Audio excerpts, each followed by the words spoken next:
Hmm, welcome. Hello and welcome to the Shiny New Object podcast. My name is Tom Ollerton. I'm the founder of Automated Creative, the creative effectiveness ad tech platform. And this is a weekly podcast about the future of data driven marketing. And every week, I'm the lucky guy that gets to interview a very clever, influential, important, interesting person from the industry. And this week is no different. I'm on a call with Vanessa Atanasov, who is shopper marketing manager at Jack Links and Beefy in Benelux. So, Vanessa, for anyone who doesn't know who you are and what you do, could you give us a bit of background? Yes, well, hello everyone. I'm Vanessa. So I'm primarily a chatter and an overall energetic bunny, but what I do with that energy is I'm a shopper marketing manager. Today I'm responsible for Jack Links and Beefy in the Benelux, but I'm also the shop marketing lead for Mr. Beast Beef Jerky in EMEA. Previously, I've worked at Kraft Heinz and JC so I would say I've spent many years of my life in the intersection of brands and shoppers and real world environments. Fantastic. Lovely portfolio career there, lots of different angles, lots of different perspectives. You must have heard a lot of advice in that time. So what's the worst bit of advice? What are the bad recommendations that you hear? Yeah, so I really do love this question because my answer is quite an innocent one and something I think we've all heard and we might have all said ourselves, which is, I've done this before and it worked, so we are going to do it again. Or the opposite also is quite true. The whole concept of I did this before, it didn't work, so we shouldn't do it again. And I really dislike this because then you're operating under the assumption of we live in a world that's just is. We live in a very static world. We are ever changing world. Shoppers change, retail environments change.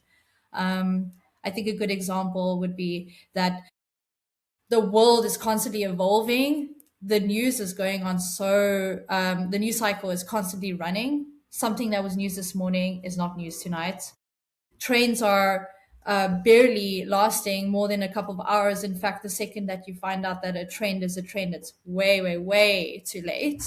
So I always want to emphasize with people that you should challenge your old beliefs and even your new beliefs. You should always reevaluate.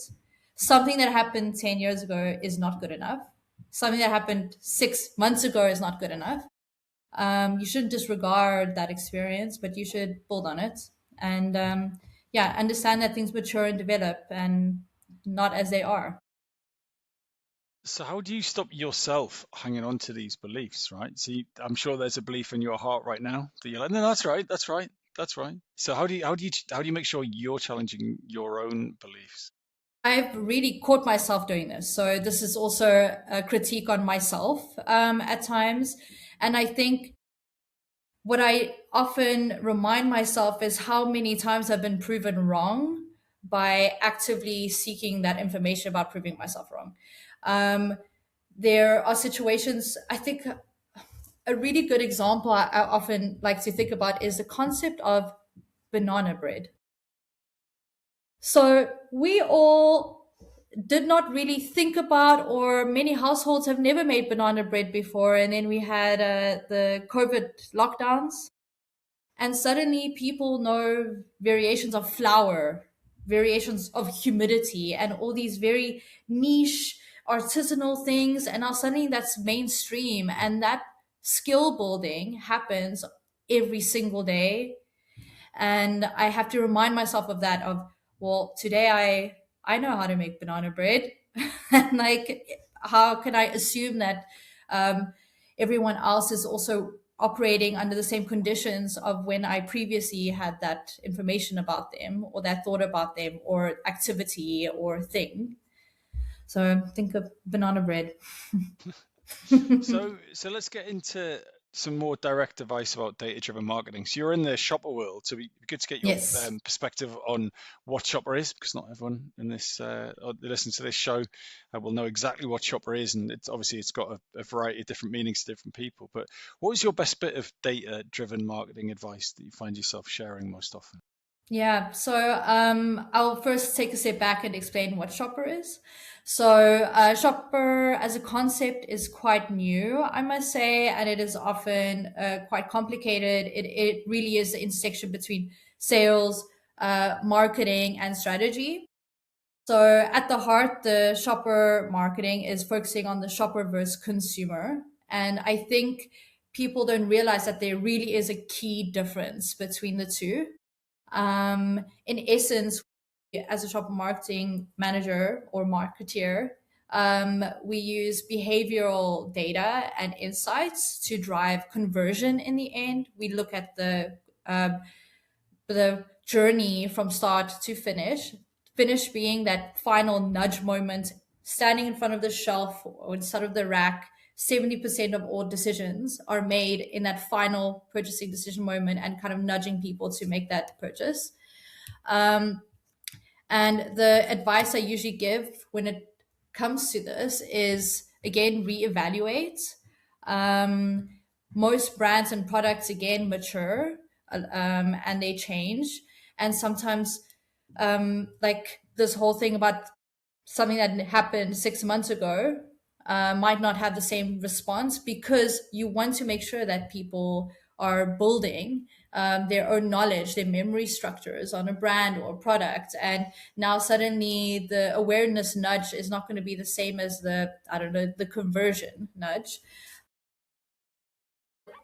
Like in essence, I'm trying to say is always reevaluate your data and also build on it. Don't just sit on the data that you receive, but build on top of it.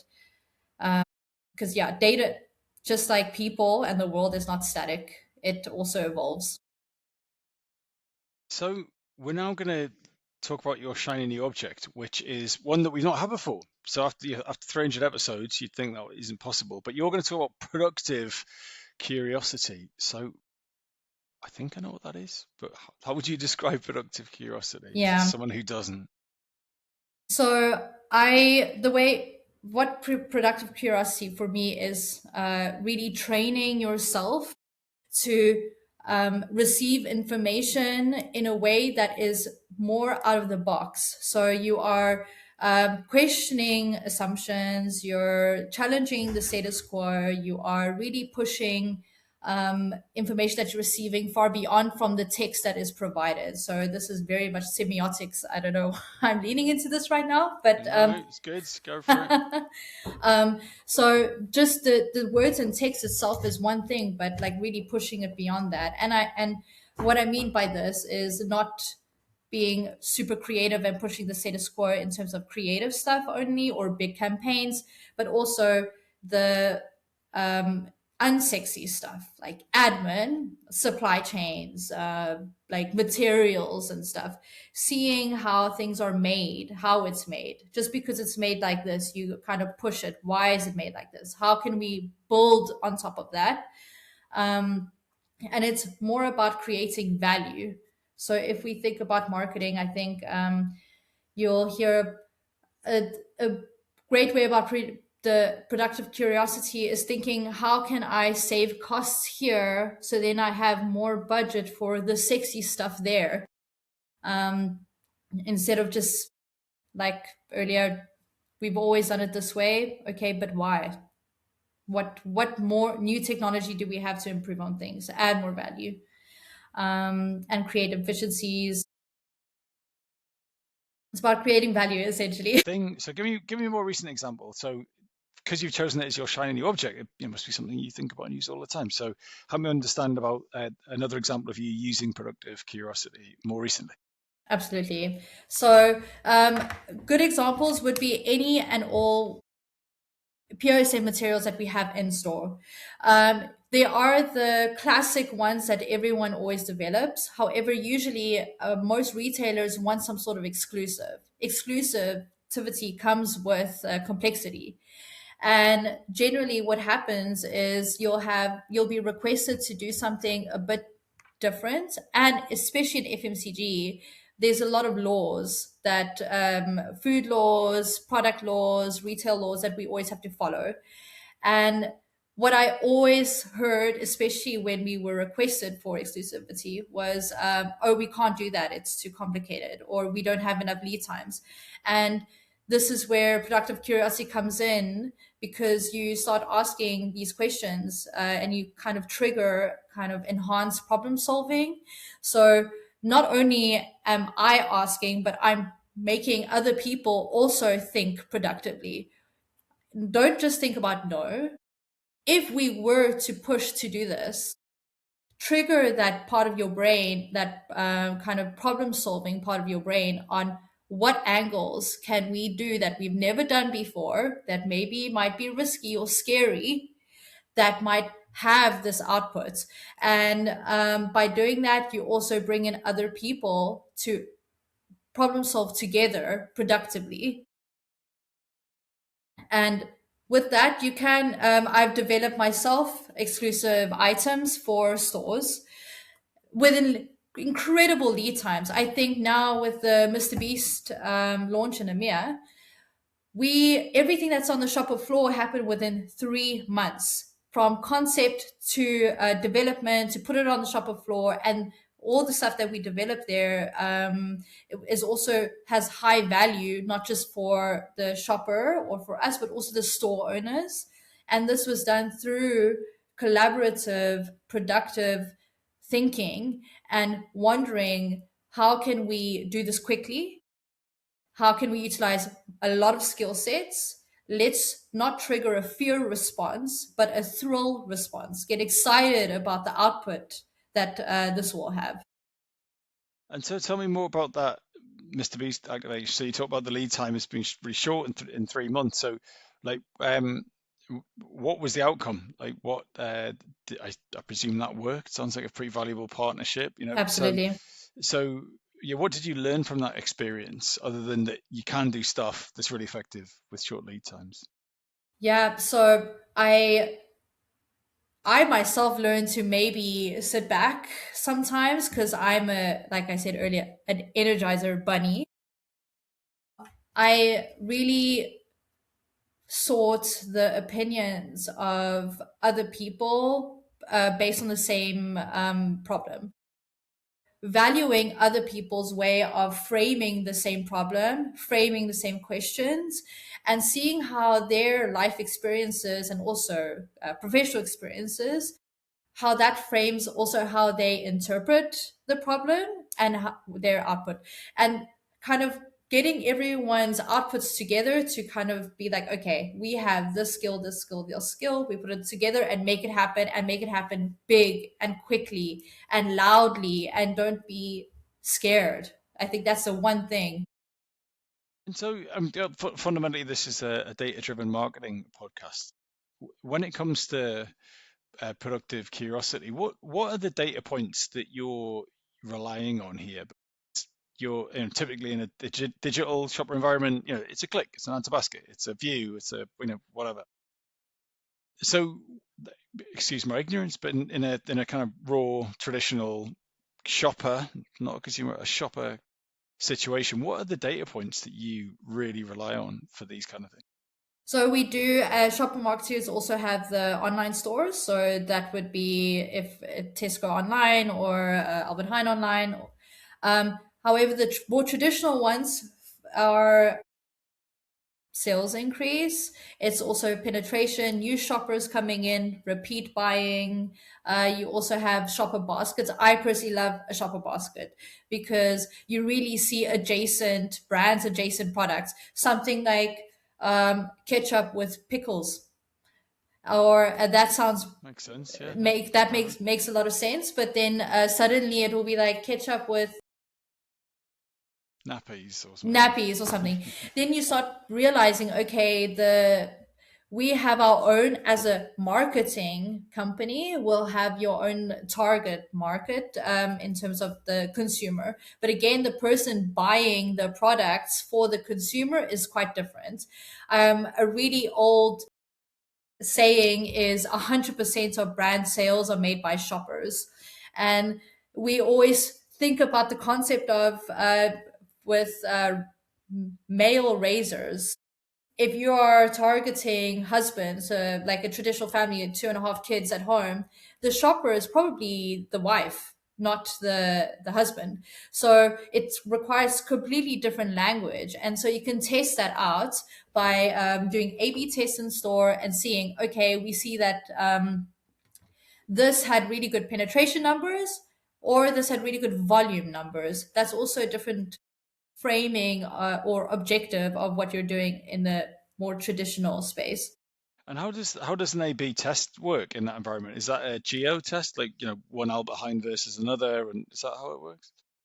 You would have there's different types of A/B tests, but if you want to do, let's say, different types of texts, I've done this also where you find stores that have a similar shopper profile. So let's say two um, but batches of stores in more rural areas, and then you test how's the uplift, the change, or the delta, like the how they move across that. You'd be quite surprised at the incredible results. The human condition is so funny how we get triggered by the smallest things. For example, in the Netherlands, the color pink triggers the concept of new. And I once tasted different shades of pink, and the incredible difference in sales and just a different shade of pink will blow your mind. And people kind of glance at in-store media, which is on purpose. You're there, you're automatic. You want to get out as quickly as possible. You know what you want to do. You want to get in and get out. So you only have maximum 3 seconds, but usually 0.9 seconds to really receive information.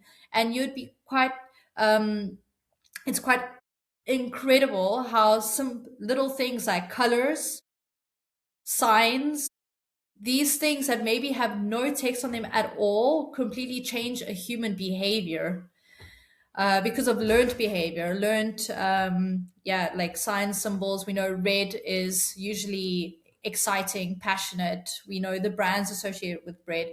However, psychologically, it triggers a passion response. It triggers an impulse naturally in the brain. So that's why you see fast food. A lot of fast foods have red in them because of that impulse factor. Yeah, that's why I love shopper marketing, because of the human condition or consumer behavioral part of it, or psychology, sorry. Yeah, it's genuinely a fascinating part of the industry, as you say. What was your 70% of all decisions are made at that the moment you put your hand out, right? So Absolutely. you're the hand of God moving their hand from one product to another with a slightly different shade of pink. So, Yes. now I know. Vanessa, thank you. Shopper, certainly in store is not my bread and butter. So thank you for educating me on so many things there and telling me all about productive curiosity. If someone wants to talk to you about anything we've talked about today, where is a good place for them to get in touch with you, and what makes a message that you'll reply to? Yes. So for me, LinkedIn would be the best, or at least the easiest. And of course, with my name, Vanessa Atanasov, the way to really push through is to have a more human to human contact. I think I receive a lot of those automated business development type of LinkedIn messages. And if someone wants to reach out to me genuinely, find out more about shopper marketing, I could talk about it for hours. So don't mind if I do. Yeah, reach out, ask questions. If you want to find out more how to get into the space is also interesting, because it is quite a niche part of the marketing industry or retail industry. Yeah, Thank you so much for your time. thank you. Right, let me just stop that.